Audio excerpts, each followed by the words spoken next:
जय जिजाऊ. मी चंद्रशेखर अशोकराव पाटील अतनूरकर. आजचा मी विषय मांडतोय छत्रपती शिवाजी महाराजांनी तेव्हाचा कालखंड आणि आत्ताचा कालखंड आणि आत्ताची परिस्थिती आणि तेव्हाची परिस्थिती. आणि हे माझा विषय मांडण्याच्या अगोदर ज्यांनी मला ही बोलण्याची संधी दिली ते माझे सहकारी मित्र, माझे लंगोटिया शिवाजी बेडगे सर, मुरली बेडगे सर आणि मनीषा बेडगे मॅडम यांना सर्वप्रथम मी धन्यवाद देतो. मित्रांनो, आज आपल्याला अशी गरज का भासली की आपण या महामानवांचे विचार आत्मसात करणे गरजेचं आहे. कारण मित्रांनो, छत्रपती शिवाजी महाराज असतील, डॉक्टर बाबासाहेब आंबेडकर असतील, लोकशाहीर अण्णाभाऊ साठे असतील, की जे महामानव होऊन गेलेले आहेत, या महामानवांनी आपल्याला चांगला संदेश दिलेला आहे. आणि संदेश देत असताना तो संदेश सर्वसामान्यापर्यंत पोहोचला पाहिजे आणि तो संदेश घेऊन आपण जीवन जगत असताना त्या संदेशाचा अपव्यय होऊ नये, हा त्यामागचा हेतू. त्याचमध्ये मी आज तुमच्यासमोर जे बोलणार आहे, ज्यांनी या महाराष्ट्रामध्ये हिंदवी स्वराज्याची स्थापना केली असे छत्रपती शिवाजी महाराज. मित्रांनो, छत्रपती शिवाजी महाराजवर अनेक वक्ते झाले, अनेक वक्त्यांनी आपले विचार मांडले, अनेक पुस्तकं निघाली, अनेक चित्रपट निघाले, अनेक सिरियल निघाले. पण ते सिरियल खरोखरच आपल्या छत्रपती शिवाजी महाराजांना न्याय दिलेत का, याचा सुद्धा कुठेतरी विचार करणं गरजेचं आहे. मित्रांनो, छत्रपती शिवाजी महाराजांचा जन्म या महाराष्ट्राच्या मातीमध्ये झाला. त्यांनी हिंदवी स्वराज्याची स्थापना कशा पद्धतीनं केलेली आहे हे सर्वांनी तुमच्या वाचनामधून आलेलं असेल किंवा ऐकण्यातून आलेलं आहे. पण याचा आपण अशा काही गोष्टीचा विचार केलात का की छत्रपती शिवाजी महाराजांचा खरा इतिहास मला समजला पाहिजे. कधी आम्ही छत्रपती शिवाजी महाराजांच्या खऱ्या इतिहासापर्यंत पोहोचण्याचा कधी आम्ही प्रयत्न केलोत का? छत्रपती शिवाजी महाराजांच्या खऱ्या इतिहासाची कधी पुस्तकं वाचण्याचा प्रयत्न केलेलो आहोत का? कधी छत्रपती शिवाजी महाराजांचा खरा इतिहास समजून घेण्याचा कधी आम्ही प्रयत्न केलेलो आहोत का? जोपर्यंत आपण छत्रपती शिवाजी महाराजांचा खरा इतिहास समजून घेणार नाही, जोपर्यंत आपण छत्रपती शिवाजी महाराजांचा खऱ्या इतिहासाचं वाचन करणार नाही, तोपर्यंत आपणाला छत्रपती शिवाजी महाराज समजणार नाहीत. आणि जोपर्यंत छत्रपती शिवाजी महाराज आपणाला समजणार नाही, तोपर्यंत या महाराष्ट्रामध्ये, या हिंदवी स्वराज्यामध्ये सुराज्य कधीच निर्माण होणार नाही. मित्रांनो, अनेकांनी इतिहास लिहिला, मनोवाद्यांनी सुद्धा इतिहास लिहिला. आपल्या चुकीमुळं म्हणा किंवा आपल्या अज्ञानामुळं म्हणा, आपण मनोवाद्यांचा इतिहास वाचलो आणि आपण मानसिक वैचारिक गुलाम बनलो. याचं जर उदाहरण घ्यावयाचं असेल तर आपणाला जर सहज कोणी जर प्रश्न विचारलं की छत्रपती शिवाजी महाराजांचे गुरु कोण, तर आपण डोळे झापून उत्तर देतो की छत्रपती शिवाजी महाराजांचे गुरु दादोजी कोंडदेव म्हणून उत्तर देतो. पण मित्रांनो, छत्रपती शिवाजी महाराजांचे गुरु दादोजी कोंडदेव नसून माँसाहेब जिजाऊ आणि संत तुकाराम महाराज आहेत. परत आपल्याला इतिहासामधून असं सांगण्यात आलं की शिवाजी महाराजांची पहिली जयंती, मला कोणावर टीका करावयाच्या नाहीत, जे माझ्या वाचण्यामधून आलं ते मी सांगतोय. पहिली जयंती लोकमान्य टिळकांनी साजरी केली म्हणून आपल्याला सांगण्यात आलं. पण मित्रांनो, माझ्या राजाची पहिली जयंती महात्मा फुलेंनी साजरी केली. स्वतः त्यांनी राजेंच्या समाधीचा शोध लावला आणि या हिंदवी राजाची ज्यांनी स्थापना केली त्या आमच्या राजाची पहिली जयंती आमच्या महात्मा फुलेंनी साजरी केली. आमच्या राजांचा पहिला पोवाडा कोणी लिहिला? अनेकांनी असं लिहून ठेवले की राजांचा पहिला पोवाडा बाबासाहेब पुरंदरेंनी लिहिले. हे चुकीचं आहे. माझ्या राजांचा पहिला पोवाडा सुद्धा महात्मा फुलेंनी लिहिला. छत्रपती शिवाजी महाराजांना छत्रपती ही पदवी कोणी दिली? छत्रपती शिवाजी महाराजांना छत्रपती ही पदवी कोण्या गागा भट्टानं नाही दिली. माझ्या राजाला छत्रपती ही पदवी संत तुकाराम महाराजांनी दिली. तेव्हा राजेंचं वय वर्ष होतं 12. लोहगावच्या कीर्तनामध्ये संत तुकाराम महाराज म्हणतात, शिवबा तुझं नाव ठेविले पवित्र, शिवबा तुझं नाव ठेविले पवित्र, छत्रपती सुत विश्वाचे किया. राजे तुमचं नाव इतकं पवित्र आहे, तुमच्या नावामध्ये या विश्वाची सूत्र गुंतलेली आहेत. मित्रांनो, या जगाच्या पाठीवर अनेक राजे झाले, अनेक सम्राट झाले, अनेक राष्ट्र अध्यक्ष झाले, अनेक पंतप्रधान झाले, अनेक राष्ट्रपती झाले, पण छत्रपती कोणी झालं का? छत्रपती कोणीच झालं नाही. छत्रपती फक्त छत्रपती शिवाजी महाराज. मग संत तुकाराम महाराज छत्रपती शिवाजी महाराजांचे गुरु कसे, याचाही कुठं आपला विचार झाला पाहिजे. लोहगावमध्ये तुकाराम महाराजांचं कीर्तन चालू होतं.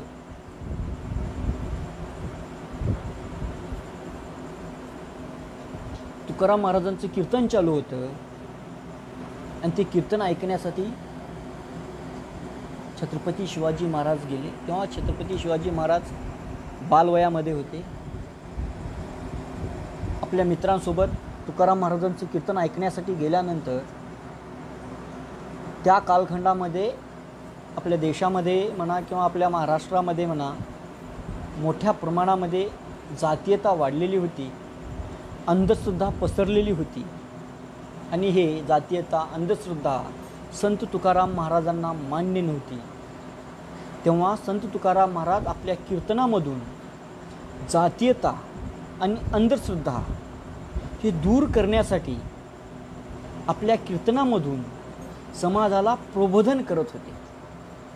तुकाराम महाराजांना जातीयता का मान्य नव्हती, अंधश्रद्धा का मान्य नव्हती?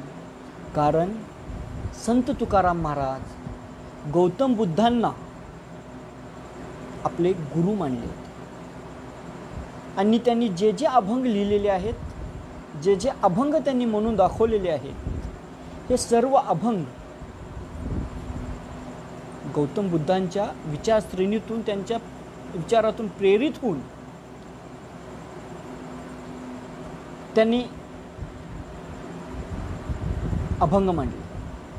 पण ती जातीयता नष्ट करत असताना तुकाराम महाराजांनी कीर्तनामध्ये विषय घेतला.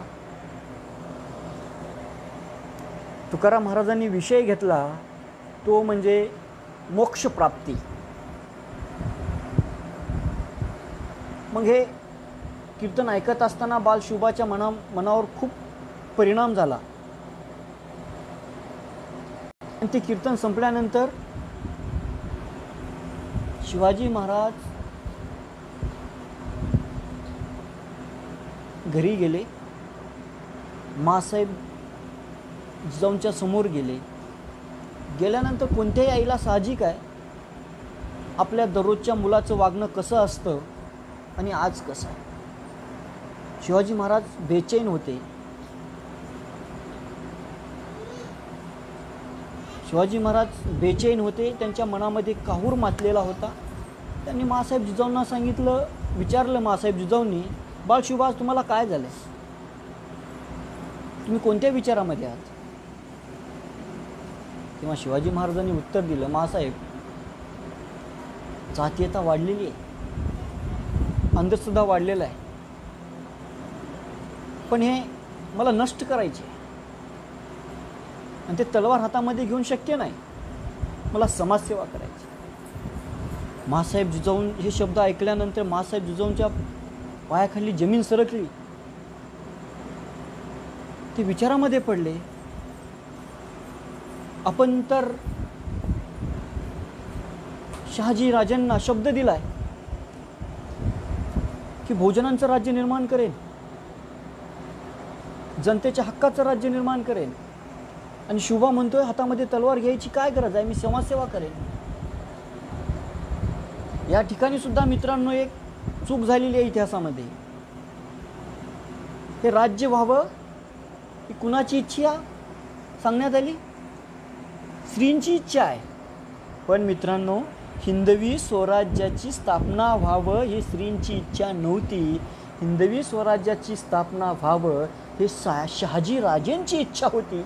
हे लक्षात घेणं गरजेचं आहे.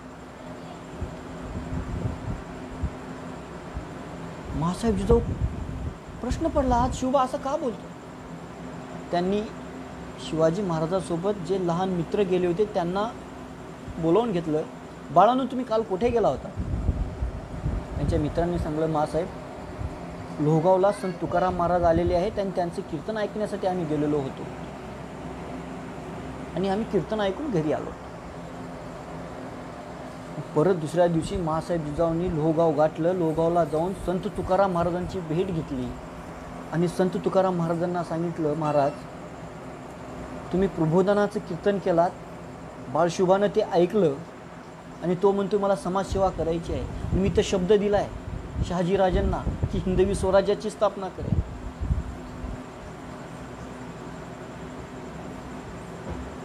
तुकाराम महाराजांनी सांगितलं, मग मी काय करू शकतो? तुम्ही तुमच्या कीर्तनातून, प्रबोधनातून असा परत एक कीर्तन करा आणि सांगा, शिवाजी महाराजांना समजून सांगा की तुम्ही हिंदवी स्वराज्याची स्थापना करा. मासाहेब चर्चा झाल्यानंतर मासाहेब परत घरी आल्यानंतर बाळशुभाला बोलून घेतले आणि सांगितले, शुभा, तुम्ही उद्यासुद्धा तुकाराम महाराजांचं कीर्तन ऐकण्यासाठी जा. तुकाराम महाराजांचं कीर्तन ऐकण्याची आवड बाळशुभाच्या मनामध्ये निर्माण झाली. काल गेल्याप्रमाणे आज सुद्धा छत्रपती शिवाजी महाराज कीर्तन ऐकण्यासाठी गेले आणि कीर्तन ऐकू लागले. त्या कीर्तनातून प्रबोधन करत असताना तुकाराम महाराजांनी आपला कीर्तनाचा ओघ बदलला आणि कीर्तनातून सांगू लागले की जी मुलं आपल्या आईवडिलांचा शब्द पाळतात, दिलेला शब्द पाळतात, तीच मुलं काहीतरी नवीन बदल घडवतात. आणि शिवाजी राजेंना सांगितलं, राजे, बाळशुभा, तुम्ही क्षत्रिय आहात, तुम्हाला राज्य निर्माण करायचं आहे, तेही बहुजनांचं राज्य. या वाढलेली जातीयता तुम्हाला नष्ट करायची असेल, स्वतःचं राज्य निर्माण करायचं असेल तर हातामध्ये शमशेर घेतल्याशिवाय बहुजनांचं राज्य निर्माण होणार नाही. त्यासाठी तुमच्या हातामध्ये टाळ शोभून दिसणार नाही, तर हातामध्ये शमशेर शोभून दिसेल. तेव्हा छत्रपती शिवाजी महाराजांनी तुकाराम महाराजांचे पाय स्पर्श केले आणि सांगितलं, तुम्ही आम्हाला मार्गदर्शन करा, तुम्ही आमचे गुरु. तेव्हापासून शिवाजी महाराज तुकाराम महाराजांना गुरु मानू लागले. परत मित्रांनो, दुसऱ्या बाजूचा विचार करत असताना आपल्याला याचा सुद्धा विचार करावा लागतो की शुभा जन्माला येण्याच्या अगोदर कसा होता महाराष्ट्र, हिंदवी स्वराज्याची स्थापना होण्याच्या अगोदर कसा होता महाराष्ट्र.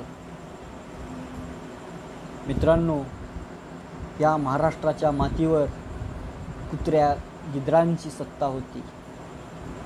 आक्रोश आरोळ्या किंकाळ्या कानावर ऐकू येत होत्या. जिकडं पाहावं तिकडं काळोख होता, जिकडं बघावं तिकडं अंधार होता. या महाराष्ट्राला काळा महाराष्ट्र म्हणून ओळखला जात होता. याच काळ्या महाराष्ट्रावर काळी चादर पांघरली गेली होती. याच काळ्या चादरीवर एक तारा चमकू लागतो. तो तारा या महाराष्ट्राला प्रकाश देऊ लागतो. त्या प्रकाशाकडं सर्वांच्या नजरा जातात. अरे, या काळ्या महाराष्ट्राला प्रकाश देणारा हिरा कोण? तर मित्रांनो, या काळ्या महाराष्ट्राला प्रकाश देणारा हिरा दुसरा तिसरा कोणी नव्हता तर छत्रपती शिवाजी महाराज होते.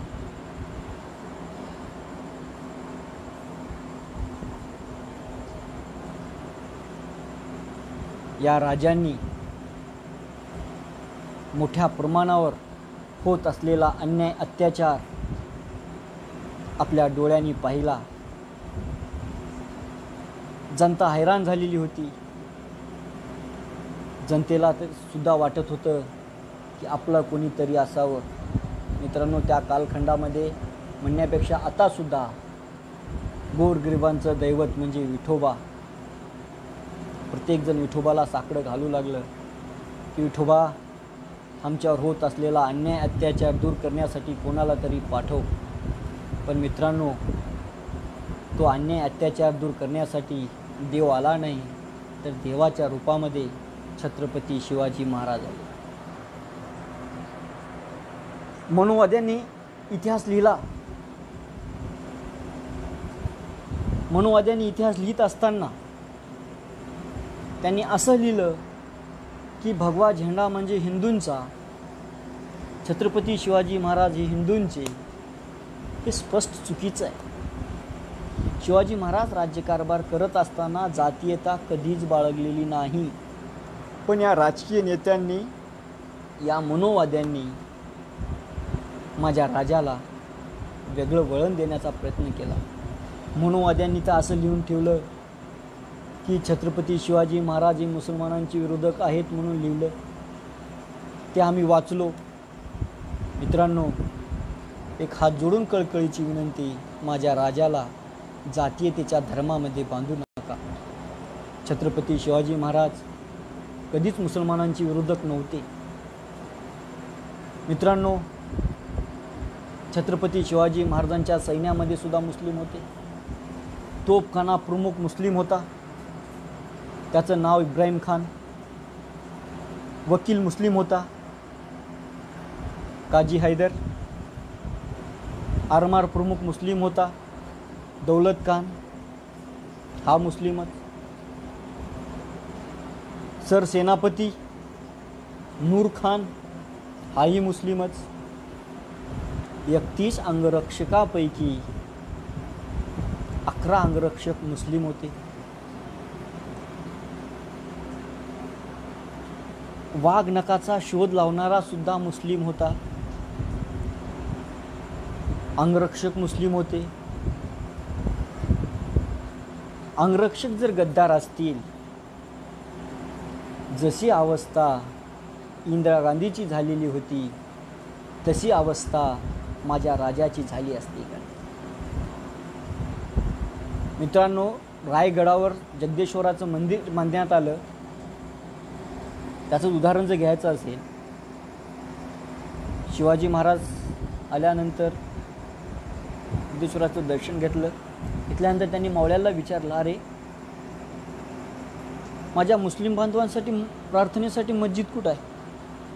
तेव्हा मावळ्यांनी सांगितलं, राजे, तुम्ही जागा दाखवावी, त्या ठिकाणी आम्ही मस्जिद बांधू. मित्रांनो, कधी गेलात आजसुद्धा जाऊन बघा. राजमहालाच्या बाजूला मुस्लिम मावळ्यांना नमाज पढण्यासाठी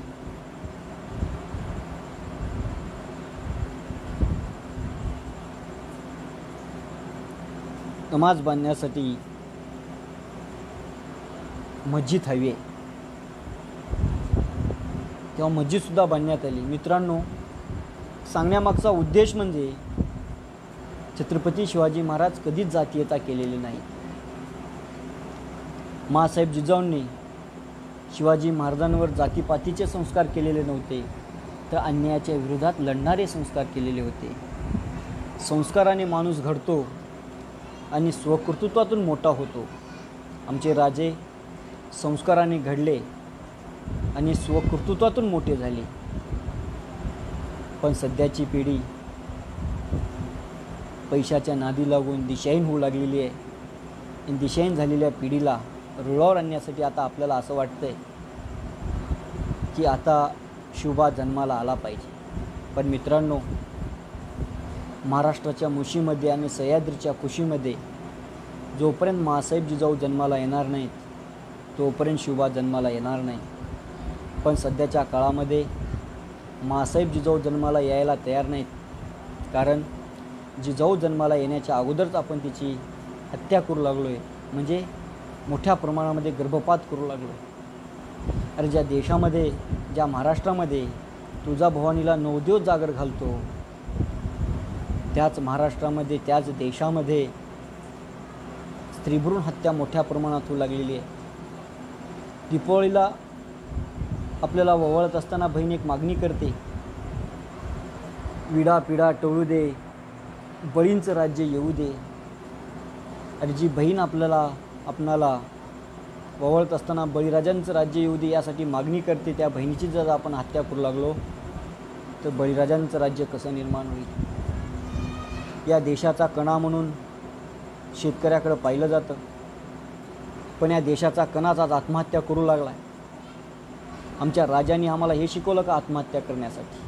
नाही, आमच्या राजांनी आम्हाला मातीसाठी मरायला शिकवलं, मातीतच उगवणाऱ्या झाडाला गळफास घेऊन आत्महत्या करायला नाही शिकवलं. आमच्या राजांनी आम्हाला संघर्ष करायला शिकवलं. मित्रांनो, सदैव आपण 2 गोष्टी लक्षात ठेवायला पाहिजे. या भारत मातेच्या भूमीमध्ये आपण जन्माला आलोत ना, ते आपण 2 गाठोडे सोबत घेऊन येत असतो. एक म्हणजे संघर्षाचं गाठोडं आणि दुसरं म्हणजे कर्जाचं गाठोडं. संघर्षाचं गाठोडं म्हणजे या मातीत जन्माला आला ना, त्याला सहजासहजी आत्तापर्यंत काही मिळालं नाही आणि याच्या पुढेही मिळणार नाही. आमच्या राजाने हिंदवी स्वराज्याची स्थापना केली, सहजासहजी हिंदवी स्वराज्याची स्थापन झाली का? नाही. अनेक मावळ्यांनी आपल्या प्राणाची आहुती दिली, अनेक मावळ्यांनी आपल्या रक्तानं या मातीला माखलं, तेव्हा हिंदवी स्वराज्याची स्थापना झाली. या देशावर इंग्रजांनी 150 वर्ष राज्य केले. या देशाला तरी स्वातंत्र्य सहजासहजी मिळालं का? नाही. आमच्या अनेक क्रांतिकारकांनी संसाराची राख रांगोळी करून घेतली, तेव्हा या देशाला स्वातंत्र्य मिळालं. पण आपलं एक दुर्दैव आहे मित्रांनो,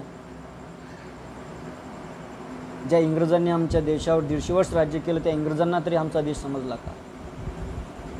ज्या देशात आपण लहानाचे मोठे झालो आम्हाला तरी हा देश समजला का? ज्या छत्रपती शिवाजी महाराजांच्या हिंदवी स्वराज्यामध्ये आपण खेळलो बागडलो आम्हाला तरी हा महाराष्ट्र समजला का? आम्हाला तरी हा देश समजला का?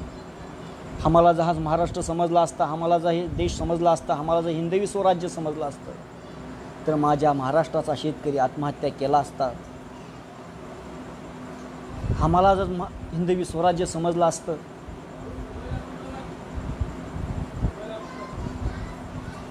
खैरलांचे हत्याकांड घडलं असतं का? आम्हाला जर हे स्वराज्य समजलं असतं स्त्रियांवर बलात्कार झाले असत्या? नाही समजला आम्हाला देश. नाही समजले आम्हाला छत्रपती शिवाजी महाराज, नाही समजले आम्हाला डॉक्टर बाबासाहेब आंबेडकर, नाही समजले आम्हाला अण्णाभाऊ साठे, नाही समजले आम्हाला संत तुकाराम महाराज, नाही समजले आम्हाला गौतम बुद्ध. हे आमचं दुर्दैव आहे. का होसे असं, का घडते असं, याची चिंतन मनन करण्याची वेळ आलेली. काल पण माणसं जन्माला यायची मित्रांनो, आज पण माणसं जन्माला येतात. काल पण माणसांची गर्दी होती, आज पण माणसांची गर्दी आहे. पण कालच्या माणसांच्या गर्दीमध्ये माणसे होती, पण आजच्या माणसांच्या गर्दीमध्ये आज आम्हाला माणसे शोधावी लागतात. ही आमच्यासाठी दुर्दैवाची गोष्ट आहे. कालच्या माणसांच्या गर्दीमध्ये माणसे का होती? कारण कालच्या माणसांच्या गर्दीमध्ये माणुसकी होती म्हणून माणसे होती. पण आजच्या माणसांच्या गर्दीमध्ये आज आम्हाला माणसे का शोधावी लागतात? कारण आजच्या माणसांच्या गर्दीमध्ये स्वार्थ प्रवृत्ती आणि राक्षस प्रवृत्ती निर्माण झालेली आहे, म्हणून आज आम्हाला माणसे शोधावी लागतात. राक्षस प्रवृत्तीचं उदाहरण घ्यायचं असेल, आमच्या महाराष्ट्रामध्येच आमच्या भगिनीवर बलात्कार होतात. बलात्कार करून आमच्या भगिनीची हत्या केली जाते. असंच एक वेळ हिंदवी स्वराज्यांच्या राज्यामध्ये सुद्धा रांजाच्या पाटलानं एका शेतकऱ्याच्या मुलीवर बलात्कार केली. ही बातमी राजांना समजल्यानंतर राजाने आपल्या मावळ्यांना आदेश दिला. रांजाचा पाटील हा मस्तीने भरलेला, तो यायला तयार नव्हता. मावळ्यांनी त्याला पकडून आणलं. राजांनी सांगितलं, याचे हात पाय कलम लिंग कट करा आणि त्याला कड्याहून कडेलोट करा. त्या काळामध्ये माझ्या राजांनी शेतकऱ्याच्या मुलीवर झालेला बलात्कार झाला म्हणून ते शेतकऱ्याच्या मुलीला न्याय मिळवून दिलेत. मग खरी लोकशाही माझ्या राजाच्या काळात होती का खरी लोकशाही आत्ताच्या काळात आहे, ही पाहण्याची गरज आज आपल्याला आलेली आहे. स्वराज्याची स्थापना झाली मित्रांनो. हे स्वराज्याची स्थापना कशाच्या बळावर झाली? मावळ्यांच्या बळावर. मावळ्यांचा विश्वास छत्रपती शिवाजी महाराजांवर होता. शिवाजी महाराजांचा विश्वास मावळ्यांवर होता. मावळ्यांची निष्ठा छत्रपती शिवाजी महाराजांवर होती. म्हणून हिंदवी स्वराज्याची स्थापना झाली. निष्ठेचे जर उदाहरण घ्यायचं असेल, तुम्हाला सर्वांनाच माहीत आहे, तानाजी मालुसरे. तानाजी मालुसरेंच्या घरी लग्न ठरलेलं होतं. माँसाहेब जिजाऊ आणि छत्रपती शिवाजी महाराज चर्चा करत होते. माँसाहेब जिजाऊंनी छत्रपती शिवाजी महाराजांना सांगितलं, बाळ शिवबा, तो जो कोंढाणा किल्ला दिसतोय ना, तो हिंदवी स्वराज्यामध्ये आला पाहिजे. शिवाजी महाराजांनी माँसाहेबांना शब्द दिला, माँसाहेब, कोंढाणा किल्ला आपण घेऊ, हिंदवी स्वराज्यामध्ये कोंढाणा किल्ला येईल.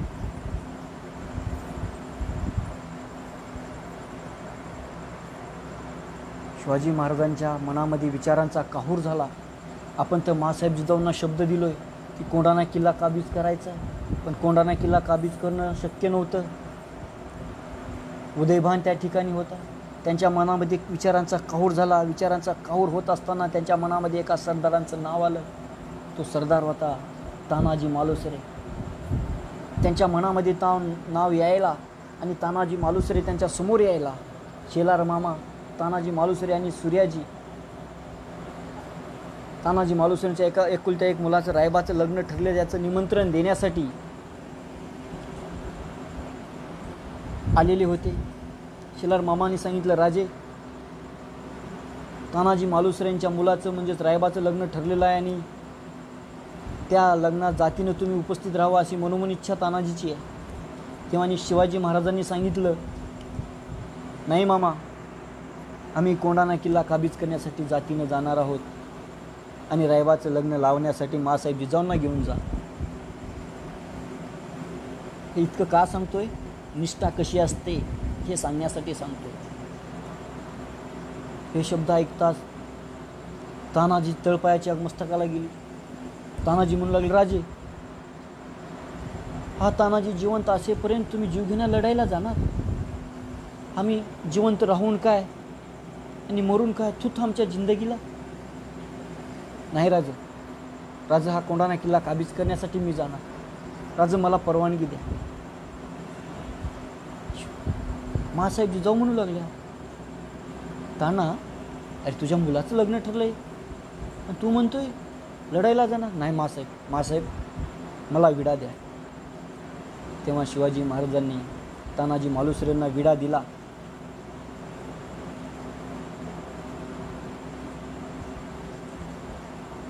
विडा दिल्यानंतर तानाजी मालुसरे, सूर्याजी आणि शेलार मामा मुठभर मावळे घेऊन कोंढाणा किल्ल्याजवळ गेल्यानंतर देखरेख केली. चारी बाजूनं काळोख मातलेला होता. या ठिकाणी सुद्धा एक चुकीचा इतिहास सांगण्यात आला की कोंढाणा किल्ला काबीज करण्यासाठी घोरपडीच्या साह्यानं आमचे मावळे वर गेले. पण मित्रांनो, आमचे मावळे घोरपडीच्या साह्यानं कोंढाणा काबीज केलेले नसून घोरपडे नावाचे दलित बांधव होते, त्यांच्या साह्यानं दोरखंड बांधून आमचे मावळे कोंढाणा किल्ला सहर केले आणि त्या ठिकाणी उदयभानाचा पराभव करून त्या कोंढाणा किल्ला आपल्या हिंदवी स्वराज्यामध्ये आणला. राजावर काय निष्ठा होती. एकुलत्या एक पोराचं लग्न घरी ठरलेलं असताना सुद्धा तानाजी मालुसरे मृत्यूशी कवटाळला, पण हिंदवी स्वराज्याच्या कामी आला. एक एक मावळा हा स्वतःसाठी नाही, स्वतःच्या स्वार्थासाठी नाही, स्वतःच्या परिवारासाठी नाही, तर एक एक मावळा हा हिंदवी स्वराज्यासाठी लढा देत होता. एक एक मावळा बहुजनांच्या राज्यासाठी देत होता. एक एक मावळा रक्त माझ्या राजासाठी सांडत होता. एक एक मावळा रक्त आटवीत होता स्वतःचं राज्य निर्माण करण्यासाठी. ही निष्ठा माझ्या राजांवर मावळ्यांनी केली. आपण काय करतोय? माझीच गाडी, माझीच माडी, माझ्याच बायकोची गोलगोल साडी, याच्यामध्येच आपण गुरफटून चाललेले आहोत मित्रांनो. आपल्या राजांचा इतिहास आपल्या डोळ्यासमोर आपण घेतला पाहिजे. छत्रपती शिवाजी महाराज म्हटल्यानंतर मराठ्यांचेच, डॉक्टर बाबासाहेब आंबेडकर म्हटल्यानंतर त्यांच्या बौद्ध बांधवांचेच, अण्णाभाऊ साठे म्हटल्यानंतर मातंग बांधवांचेच, या महामानवांना आपण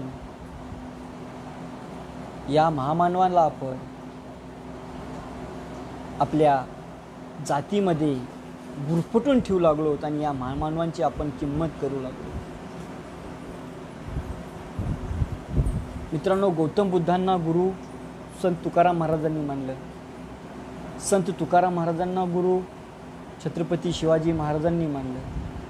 छत्रपती शिवाजी महाराजांना गुरु महात्मा फुलेंनी मानलं. महात्मा फुलेंना गुरु डॉक्टर बाबासाहेब आंबेडकरांनी मानलं.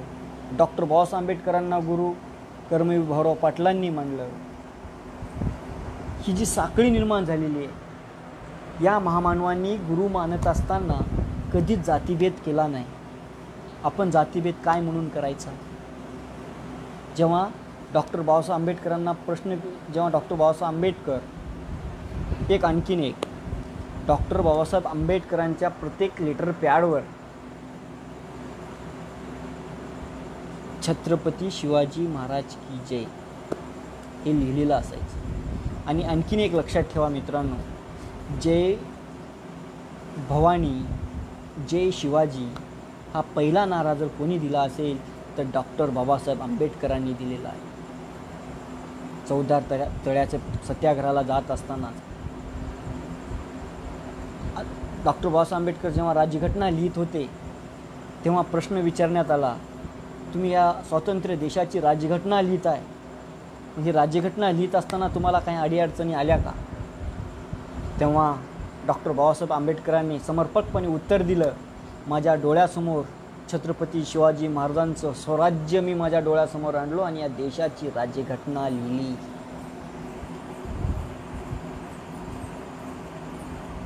राज्यघटना लिहिली हे डॉक्टर बाबासाहेब आंबेडकरांनी दिलेलं उत्तर होतं. मित्रांनो, परत एकदा तुम्हाला कळकळीची विनंती करतो की या महामानवांना विशिष्ट जातीमध्ये गुंतून ठेवू नका. शिवाजी महाराज आपण समजून घेतलं पाहिजे. डॉक्टर बाबासाहेब आंबेडकर आपण समजून घेतलं पाहिजे.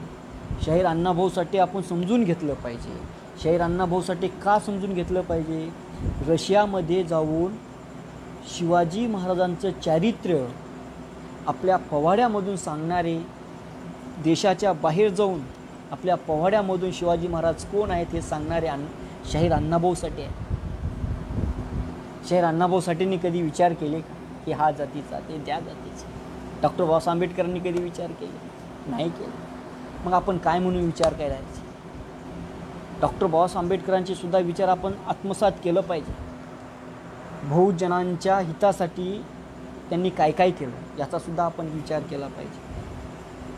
आता सध्याचे हे करत असताना सर्वात महत्त्वाचं म्हणजे आपण या मनोवाद्यापासून दूर राहिलं पाहिजे. जोपर्यंत आपण हे मनोवाद्यापासून आपण दूर राहणार नाही तोपर्यंत आपल्याला हे महामानव समजणार नाही. मी यापुढे जाऊन म्हणेन, जितकं आपण मनोवाद्यांच्या संपर्कामध्ये जाऊ तितकं आपल्याला हे या नेत्या आपल्या या महामानवापासून आपण दूर जाऊ. खरा इतिहास समजून सांगणारे आमचे माम देशमुख, ज्या माम देशमुख सरांनी या जगाच्या समोर खरे छत्रपती शिवाजी महाराज सांगण्याचा त्यांनी प्रयत्न केला, ते आमच्या माम देशमुख सरांची जिवंतपणे याच महाराष्ट्रामध्ये प्रेतयात्रा काढण्यात आली. याच्या एवढं दुर्दैव मला काय सांगा.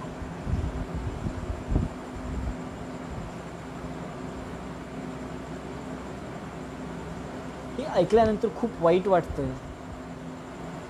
अनेकांची हत्या होतात, जे सत्य बोलतात, जे बहुजनवादी बोलतात, त्यांच्यावर हे मनोवादी लोक घाणेरडेपणाचे आरोप करतात आणि त्यांना त्यांच्या वाटेतून दूर करण्याचा प्रयत्न करतात. मित्रांनो,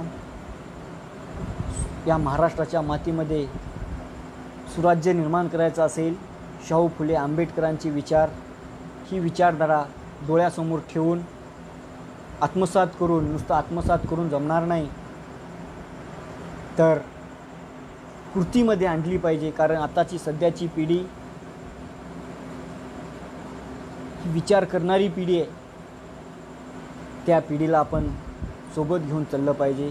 याच्या अगोदर आपले पूर्वज अज्ञानी होते, भोळे होते, अंधश्रद्धेमध्ये गुरफटलेले होते, पण आपण चांगल्या पद्धतीने शिक्षण घेतलो आहे, अंधश्रद्धेपासून हळूहळू दूर चाललो आहे. मी असं म्हणेन, अंधश्रद्धेपासून दूर गेलोत, जातीयतेपासून दूर गेलोत, या मनोवाद्यापासून सुद्धा दूर जाण्याचा प्रयत्न करा. या मनोवाद्याला इथून हद्दपार करूया आणि आपल्या स्वप्नातला महाराष्ट्र घडवूया, आपल्या स्वप्नातला देश घडवूया. जीवन जगत असताना डोळ्यासमोर एकच ठेवा, जगेन तर या तिरंग्यासाठी, मरेन ते या देशाच्या मातीसाठी. ना भगव्यासाठी जगणार नाही, ना हिरव्यासाठी जगणार नाही, ना पिवळ्यासाठी जगणार नाही. जगायचं तर तिरंग्यासाठी. या देशाचे 3 रंग आहेत, त्या 3 रंगासाठी आपलं लाल रक्त सांडलं तरी चालेल, पण या 3 रंगासाठी जीवन जगायचं. आणि जीवन जगत असताना आपल्या हातून कोणाचं वाईट होणार नाही याची काळजी आपण घेतली पाहिजे. कोणाचं वाईट करायचं नाही याचीसुद्धा आपण काळजी घेतली पाहिजे. जातीयता करायची नाही याचीसुद्धा काळजी घेतली पाहिजे. सर्व आपण एकाच मातेचे लेकरं आहोत, भारत मातेचे. सर्व एकमेकाच्या हातामध्ये हात घालू, अशाच पद्धतीनं चांगलं येणारा काळ आपल्या देशाचा असेल असं विचार करून जीवन जगू. आणि आपला देश आणि आपला महाराष्ट्र सध्या कोरोनाच्या संकटामध्ये सापडलेला आहे. तरी मित्रांनो, घरीच राहा, सुरक्षित राहा, आईवडिलांची काळजी घ्या, सर्वांची काळजी घ्या, मित्रांची काळजी घ्या. जाता जाता परत एकदा जी मला ही बोलण्याची संधी मिळाली, खरं तर याचं सर्व श्रेय शिवाजी बेडगे माझे मित्र आहेत, मुरली बेडगे सर आणि मनीषा मॅडम, याचं सर्व श्रेय तुम्हाला जातं. मित्रांनो, बोलण्याच्या ओघामध्ये काही चुकलेलं असेल तर मी काही तितका श्रेष्ठ वक्ता नाही किंवा हे नाही. मला जे जमलं, जे मी वाचलं होतं ते मी तुमच्यासमोर व्यक्त केलो आहे. आणि व्यक्त करत असताना जर माझ्याकडून काही चुका झालेल्या असतील, एक भाऊ म्हणून त्या चुका तुम्ही माफ करा अशी अपेक्षा करतो आणि येथेच थांबतो. जय हिंद, जय महाराष्ट्र, जय जिजाऊ, जय भीम, जय शिवराय. धन्यवाद.